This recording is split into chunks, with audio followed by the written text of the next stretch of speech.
ஏறிச்சுன்னு வச்சுக்கோங்களேன், உங்களுக்கும் சரி உங்கள் ஸ்டேஷனுக்கும் சரி நான் பொறுப்பு இல்லை. ஓஹோ, சிறப்பு. தம்பி, எனக்கு ஒரு சின்ன பிரச்சனை இருக்குது.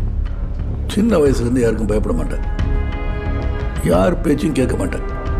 அது மட்டும் இல்லை, இப்போ இந்த ஸ்டேஷனில் எல்லாரையும் மிரட்டியிருக்கீங்க. இப்போ நான் உங்களை வெளியே விட்டேன்னு வச்சுக்கோங்க, நம்ம சார் இவரை பார்த்து பயந்துட்டாருன்னு நினச்சிடுவாங்கல்ல, தப்பாயிடும்ல. அப்புறம் இந்த ஸ்டேஷனில் எனக்கு மரியாதையே இருக்காது.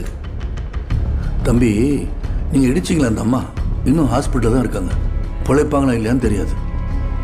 டாக்டர் வந்து கன்ஃபார்ம் பண்ணுற வரைக்கும் நீங்கள் இங்கே தான் இருக்கணும்.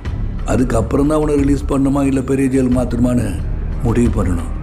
புரியுதா?